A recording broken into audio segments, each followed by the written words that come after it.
जय गुरु जोहार। मैं Amrita Datta, department of history. आज के इस पीपीटी को मैं जो लास्ट पीपीटी मैंने आप लोगों को प्रेजेंट किया था, पावर पॉइंट प्रेजेंटेशन 68 लेसन, उसी का ही ये सेकेंड पार्ट है, जिसमें ये सेम लेसन वही है, the glory of Indian literature. बस इसमें कुछ आध चीज़ें ऐसी हैं जो नेक्स्ट पीपीटी में ही बेहतर तरीके से मैं कर पाती, तो इसीलिए इसमें मेन जो फोकस है वो है वेदांग, सूत्र, महाकाव्य, पुराण और ब्राह्मणेतर साहित्य, जिसमें ब्राह्मण ग्रंथ आ जा रहे हैं। ब्राह्मण ग्रंथ में जैन और बौद्ध ग्रंथ और साथ ही साथ लौकिक साहित्य, ये भी इसमें मैंने ऐड किया है। मैं आपको ये बताना चाहती हूँ कि ये वेदांग, सूत्र, महाकाव्य, पुराण, ये कुछ ऐसे सवाल हैं जो नॉलेज में तो रहने ही चाहिए इतिहास के स्टूडेंट्स को। साथ ही साथ ये बहुत सारे ऐसे टॉपिक हैं जो हर बार बोलचाल के भाषा में आती ही है। इसमें आप देख पा रहे हैं इसमें कि वेदांग के बारे में मैं थोड़ी सी जानकारी आपको देना चाहती हूँ।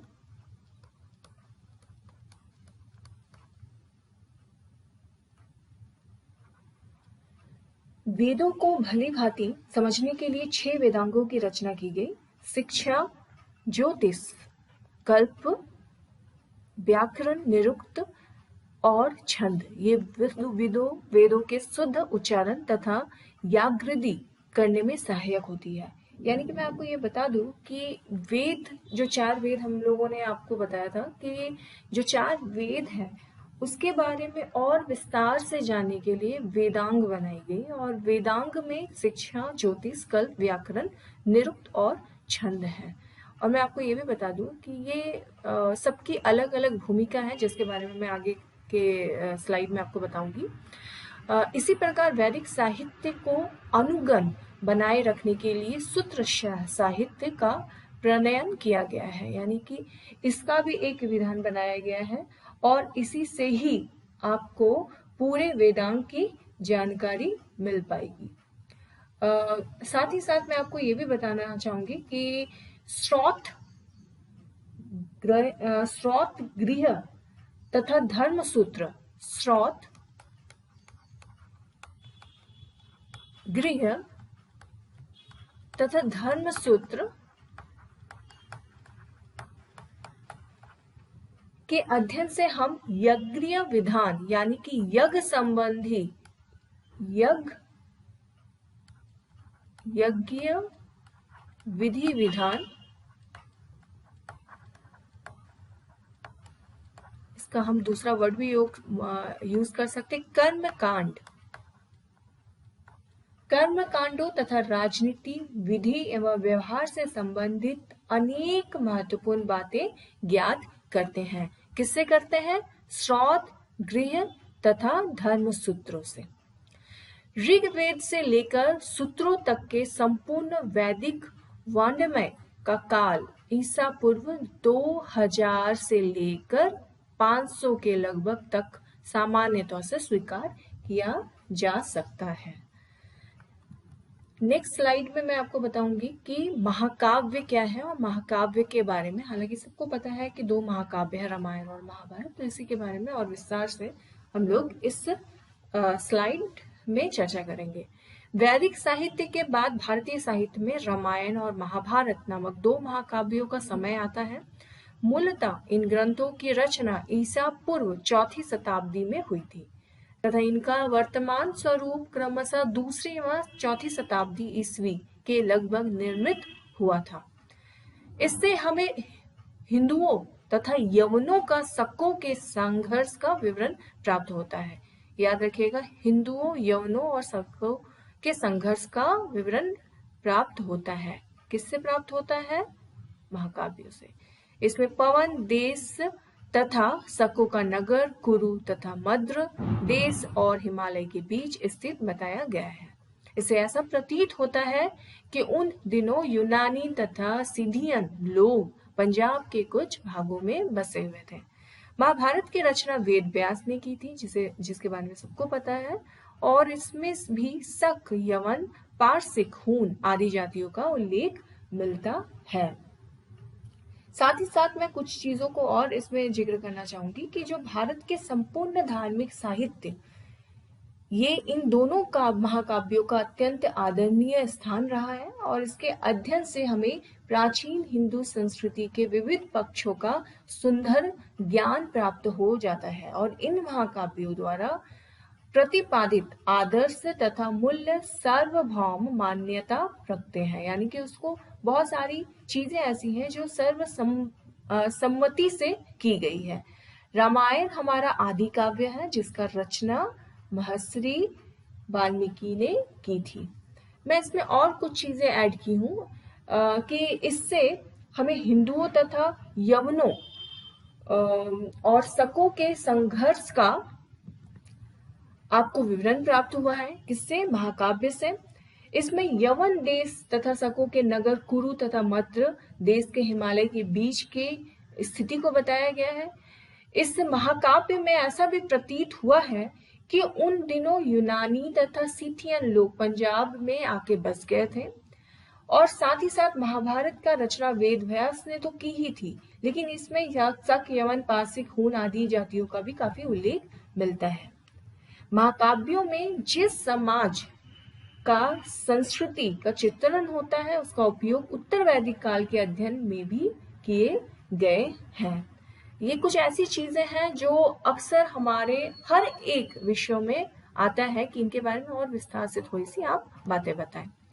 नेक्स्ट स्लाइड में आप देख पा रहे हैं पुराण के बारे में। मैं आपको बताना चाहूंगी कि भारतीय ऐतिहासिक कथाओं का सबसे अच्छा क्रमबद्ध विवरण पुराणों में मिलता है।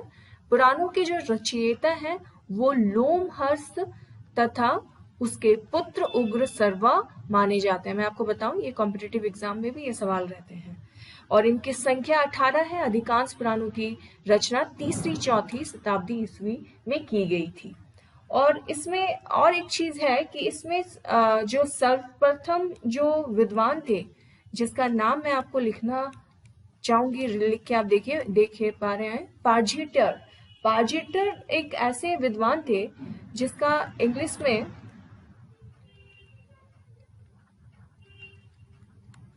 ये स्पेलिंग है पार्जिटर नामक जो विद्वान थे वो ऐतिहासिक महत्व की और विद्वानों का ध्यान आकृष्ट किया करते थे और वो अमर कोश को पुराणों के 5 विषय बताए गए थे। मतलब कि ये एक ऐसे राइटर है जिन्होंने इसको बहुत विस्तार रूप दिया है।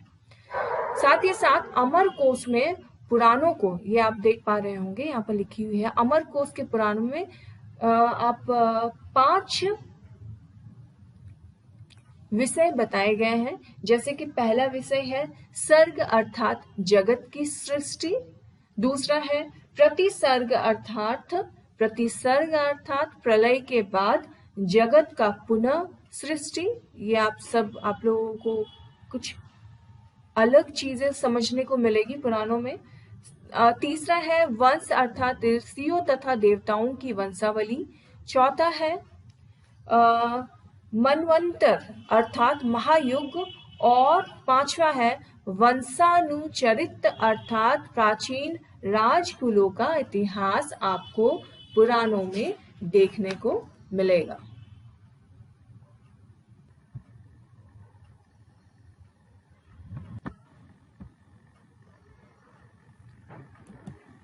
नेक्स्ट स्लाइड में जाने के पहले मैं पुराण के बारे में और कुछ चीजें आप लोगों को बताना चाहूंगी। जैसे कि पुराण जो ऐसी ऐतिहासिक दृष्टि से वंशावली है जिसमें एक वंशानुचरित्र का विशेष महत्व रहा है। 18 पुराणों से केवल 5 में मत्स्य, वायु, विष्णु, ब्राह्मण और भागवत की राजाओं की वंशावली पाई गई है। बहुत इम्पोर्टेंट है कि पुराणों में है क्या, तो उसमें ज्यादातर वंशावलियों के बारे में बताई गई है और मेन वंशावली है मत्स्य,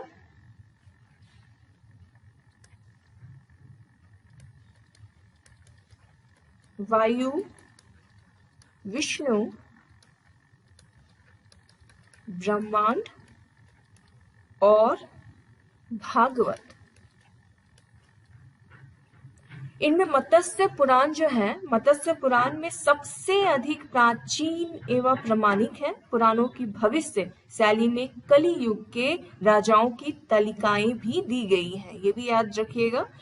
साथ ही साथ इनके साथ सैसुनाग, नंद मौर्य, सुंडंग, गणव, आंध्र तथा गुप्त वंशों की वंशावली भी मिलती है। मौर्य वंश के लिए विष्णु पुराण तथा आंध्र सातवाहन वंश के लिए मत्स्य पुराण महत्व के हैं।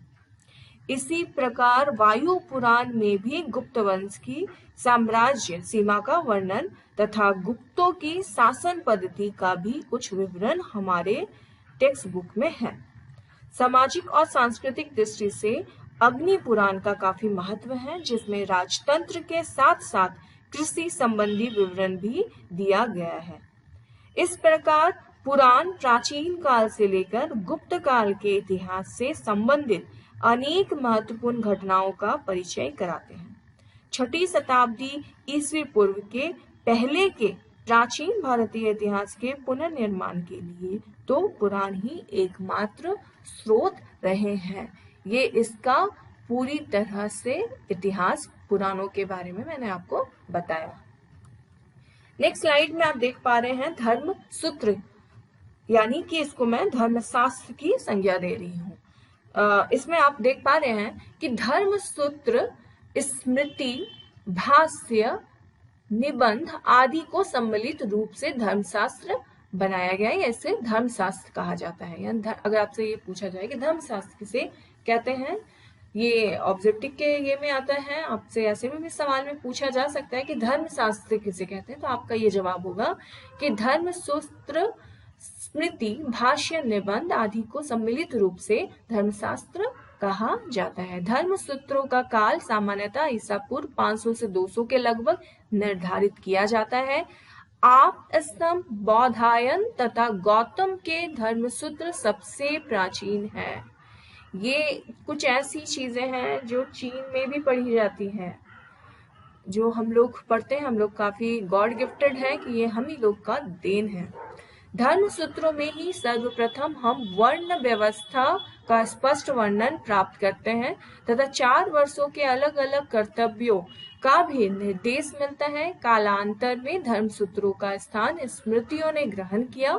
जहाँ धर्म सूत्र गद्य में है एवं वहीं स्मृति ग्रंथ पद्म में लिखे गए हैं। स्मृतियों में मनुस्मृति सबसे प्राचीन तथा प्रामाणिक मानी जाती है। बतौर मैं आपको ये बता दूं, यहाँ पर बहुत सारे जगह में भूतल लिखा गया है, लेकिन जब मैंने इसे अपने ये में पढ़ा है, तो आज मैं सुबह में पढ़ रही थी, तो मुझे लगा कि ये बूटल नहीं है, ये बूलर है। तो मुझे लगता है कि मैं ही सही हूँ, क्योंकि मैंने कुछ यूपीएससी के भी टेक्स्ट बुक में बूलर यानी यही उच्चारण पढ़ा है। तो मैंने स्लाइड में ठीक करना, मेरे से गलती हो गई है, क्योंकि बूटर बहुत सारी किताबों में लिखी गई है, लेकिन जब मैं आज सुबह पढ़ी तो मुझे लगा कि नहीं, ये नहीं है, ये है बूलर है, क्योंकि थोड़ा सा मिस्टेक होता है टाइपिंग में। तो बूलर के अनुसार इसकी रचना ईसा पूर्व 2री शताब्दी से लेकर ईसा की 2री शताब्दी के मध्य हुई थी। और साथ ही साथ मैं आपको ये भी बता दूं कि जो अन्य स्मृतियां रही हैं, जैसे याज्ञवल्क्य, नारद, बृहस्पति, कात्यायन, देवल आदि जो स्मृतियां हैं, ये इसका उल्लेखनीय पाठ है। मैं इसमें और कुछ ऐड करके आपको बताना चाहूंगी जो मैंने आज सुबह पढ़ा है। जैसे कि मनुस्मृति के बारे में आप लोगों ने सुना होगा, बहुत विस्तार से आप लोग नहीं जानते होंगे, लेकिन मनुस्मृति का आप लोगों ने जिक्र सुना होगा। तो मनुस्मृति जो थी वो शुंग काल का मानक ग्रंथ माना जाता है। इसके अध्ययन से शुंगकालीन, यानी शुंगकालीन का मतलब आप समझ पा रहे होंगे, मौर्य काल के बाद का जो काल था, मौर्योत्तर काल, जिसमें शुंग राजा ने शुंग वंश की स्थापना की। तो शुंगकालीन भारत की राजनीतिक, सामाजिक एवं धार्मिक दशा का बोध होता है। कहाँ से? मनुस्मृति से। नारद स्मृति गुप्त युग के विषय में महत्वपूर्ण सूचनाएं प्रदान करती है। कालांतर में इन पर अनेक विद्वानों द्वारा टीकाएं लिखी गई हैं। मनुस्मृति के प्रमुख टीकाकार भरूची, ये भी बहुत इंपॉर्टेंट है, ये पूछा जाता है कि भरूची कौन थे। तो भरूची, मेघातिथि, गोविंदराज, कुल्लुक भट्ट है। और ये विश्व रूप विज्ञानेश्वर तथा अपरार्क याज्ञवल्क्य स्मृति के प्रमुख टीकाकार रहे हैं। इन टीकाओं से भी हम हिंदू समाज के विविध पक्षों के विषय में अच्छी जानकारी प्राप्त करते हैं। तो ये कुछ ऐसी चीजें हैं जो धर्मशास्त्र में बहुत इंपॉर्टेंट पॉइंट है। नेक्स्ट स्लाइड में आप देख पा रहे हैं ब्रह्मनेत्र साहित्य। आप पहले देखे होंगे कि चीजों को बांटा गया था, किस तरह से बांटा गया था ये भी आप लोगों ने इससे पहले के स्लाइड में आप लोगों ने पढ़ा होगा, आपने देखा होगा। जैसे कि साहित्यिक साक्ष्य को दो भागों में बांटा गया, एक ब्राह्मण और एक ब्रह्मनेत्र। तो उसमें बौद्ध ग्रंथ और लौकिक ग्रंथ, ये जो ब्रह्मनेत्र साहित्य आप देख पा रहे हैं इसमें हम बौद्ध ग्रंथ के बारे में, जैन ग्रंथ के बारे में और लौकिक साहित्य के बारे में कुछ जानकारी आपको देंगे। बौद्ध ग्रंथ में त्रिपिटक सबसे इम्पोर्टेंट है, ये मैं आपको बता दूं। त्रिपिटक के बारे में पूछा भी जाता है। बुद्ध के मृत्यु के बाद उनकी शिक्षाओं को संकलित कर 3 भागों में बांटा गया और इन्हीं को त्रिपिटक कहते हैं। ये भी सवाल रहते ही हैं। और ये है विनय पिटक संघ संबंधी नियम तथा आचार की शिक्षाएं, सुत पिटक धार्मिक सिद्धांत तथा धर्मोपदेश तथा अभिधम पिटक में क्या है, दार्शनिक सिद्धांत। मैं आपको बता दूं कि संघ संबंधी नियम तथा आचार की शिक्षाएं कहाँ पे है, विनय पिटक में है। सूत पिटक में है आपके धर्म सिद्धांत तथा धर्मोपदेश और अभिधम पिटक में है दार्शनिक सिद्धांत। ये ध्यान रखिएगा। इसके अतिरिक्त निकाय तथा जातक आदि से भी हमें अनेकानेक ऐतिहासिक सामग्री उपलब्ध होती है। पाली भाषा में लिखे गए बौद्ध ग्रंथों को प्रथम शताब्दी ईसा पूर्व का माना जाता है। तो ये कुछ ऐसी चीजें हैं जिनके बारे में आपको जानकारी होनी चाहिए। साथ में मैं कुछ और चीजें आप लोगों को ऐड कर दूं, जैसे कि अभिधम पिटक जो आप अभी ये वाला आप देख पा रहे हैं, ये अभिधम पिटक में सर्वप्रथम संस्कृत भाषा का प्रयोग मिलता है। और त्रिपिटकों की सबसे बड़ी विशेषता यह है कि ये बौद्ध संघों के संगठन का पूर्ण विवरण प्रस्तुत करते हैं। निकायों में बौद्ध धर्म के सिद्धांत तथा कहानियों का संग्रह है। जातकों में बुद्ध के पूर्व जन्मों की कहानी मिलती है। कुछ जातक ग्रंथों से बुद्ध के समय की राजनीतिक अवस्था का परिचय भी मिलता है। इसके साथ ही साथ ये समाज और सभ्यता के विभिन्न पहलुओं के विषय में महत्वपूर्ण सामग्री प्रदान करते हैं। दीपवंश तथा महावंश नामक 2 पाली ग्रंथों में मौर्यकालीन इतिहास के विषय में सूचना मिलती है।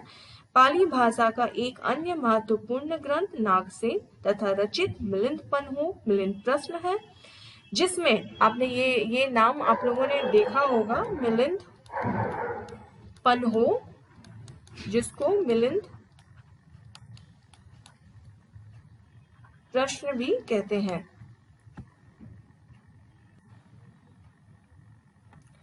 जिससे हिंद यवन शासक मिनांडर के विषय में सूचनाएं मिलती है। इनके अतिरिक्त संस्कृत भाषा में लिखे गए अन्य कई बौद्ध ग्रंथ भी हैं जो बौद्ध धर्म के दोनों संप्रदायों से संबंधित हैं। संस्कृत बौद्ध लेखकों में अश्वघोष का नाम अत्यंत ऊंचा है और इसकी रचनाओं का उल्लेख यथास्थान किया गया है। जहाँ ब्राह्मण ग्रंथ प्रकाश नहीं डालते हैं, वहाँ बौद्ध ग्रंथ से भी हमें इसकी जानकारी मिलती है। ये कुछ ऐसी चीजें हैं जो बौद्ध ग्रंथ के बारे में अति जिसको बोलते हैं उपयुक्त है या महत्वपूर्ण है। नेक्स्ट स्लाइड में आप देख पा रहे होंगे, जिसमें दिव्यावदान से अशोक के उत्तराधिकारियों से लेकर पुष्पमित्र सुंग तक के शासकों के विषय में सूचना मिलती है। संस्कृत बौद्ध लेखकों में अश्वघोष का नाम अत्यंत ऊंचा रहा है और इनकी रचनाओं का उल्लेख यथास्थान किया गया है। मैं आपको बता दूं कि बौद्ध ग्रंथों में ऐसे और भी बहुत सारी चीजें हैं जिसकी जानकारी आपको होनी चाहिए। साथ ही साथ नेक्स्ट स्लाइड में आप देख पा रहे होंगे जैन ग्रंथ। जैन ग्रंथ के बारे में मैं आपको बता दूं कि जैन आदित्य यानी कि जैन एक साहित्य और आदित्य यानी अदित्व का बोध करवाता है। ये आगम सिद्धांत कहा जाता है। जैन साहित्य का दृष्टिकोण भी बौद्ध साहित्य के समान ही धर्म परक है। जैन ग्रंथों में परिशिष्ट पर्वन आप यहाँ पे देख पा रहे होंगे कि मैंने यहाँ पर लिखा हुआ है कि जैन साहित्य में परिशिष्ट पर्वन, भद्रबाहु चरित्र, आश्वक सूत्र और आचरण सूत्र। ठीक है, ये कुछ ऐसी चीजें, भगवती सूत्र भी है यहाँ पे, और कलिका पुराण भी इसमें ऐड करना है। विशेष रूप से ये सारी जो मैं आपको बता रही हूँ, ये जैन ग्रंथ के लिए उल्लेखनीय पुस्तकें हैं। साथ ही साथ इनमें अनेक ऐतिहासिक घटनाओं की सूचना मिलती है। जैन धर्म का प्रारंभिक इतिहास कल्पसूत्र लगभग 4वीं सदी ईस्वी पूर्व से ज्ञात होता है। भद्रबाहु ने इसकी रचना की थी और परिशिष्ट पर्वन तथा भद्रबाहु चरित्र से जैन चंद्रगुप्त मौर्य के जीवन की प्रारंभिक तथा उत्तरकालीन घटनाओं की सूचना मिलती है। जैन पुराणों का समय 6वीं शताब्दी से 16वीं शताब्दी के निर्धारित किया गया है। यद्यपि इनमें मुख्यतः कथाएं दी गई हैं, तथापि इनके अध्ययन से विभिन्न कालों की राजनीतिक, सामाजिक एवं धार्मिक दशा का थोड़ा बहुत ज्ञान हमें मिलता। इसमें नेक्स्ट स्लाइड में आप देख पा रहे होंगे लौकिक साहित्य के बारे में। ये लौकिक साहित्य जो है, इसके अंतर्गत ऐतिहासिक एवं अर्ध ऐतिहासिक ग्रंथों तथा जीवनियों का विशेष रूप से उल्लेख किया गया है, जिससे भारतीय इतिहास जानने में काफी मदद मिलती है। ऐतिहासिक रचनाओं में सर्वप्रथम उल्लेख अर्थशास्त्र का किया जा सकता है, जिसकी रचना चंद्रगुप्त मौर्य के प्रधानमंत्री सुप्रसिद्ध राजनीतिज्ञ कौटिल्य चाणक्य, जिसको विष्णुगुप्त भी बोला जाता है, जो बहुत लोगों को नहीं पता उनका नाम, ये विष्णुगुप्त भी उनका नाम था एक। वो मौर्यकालीन, आप देख पा रहे होंगे कुछ टाइपिंग एरर दिखाई दे रही है। मौर्यकालीन इतिहास एवं राजनीति के ज्ञान के लिए यह ग्रंथ एक प्रमुख स्रोत रहा है। इससे चंद्रगुप्त मौर्य की शासन व्यवस्था पर प्रचुर प्रकाश पड़ता है। कौटिल्य अर्थशास्त्र, ये आप देख पा रहे हैं कि मैंने इसमें यहाँ पर मेंशन किया है कि जो कौटिल्य की जो अर्थशास्त्र थी,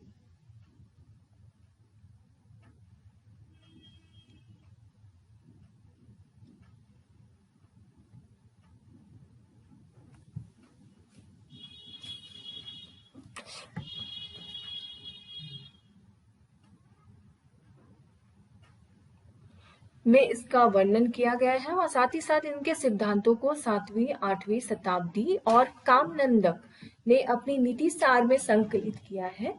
इस संग्रह में 10वीं शताब्दी ईस्वी के राजस्व सिद्धांतों तथा राजा के कर्तव्यों पर प्रकाश पड़ता है। ऐतिहासिक रचनाओं में सर्वाधिक महत्व कश्मीरी कवि कलहन द्वारा विरचित राजतरंगिणी का है। यह संस्कृत साहित्य में ऐतिहासिक घटनाओं के क्रमबद्ध इतिहास लिखने का प्रथम प्रयास है। इसमें आदिकाल से लेकर 1151 ईस्वी के आरंभ तक के कश्मीर के प्रत्येक शासक के काल की घटनाओं का क्रमानुसार विवरण किया गया है। कश्मीर की भांति गुजरात से भी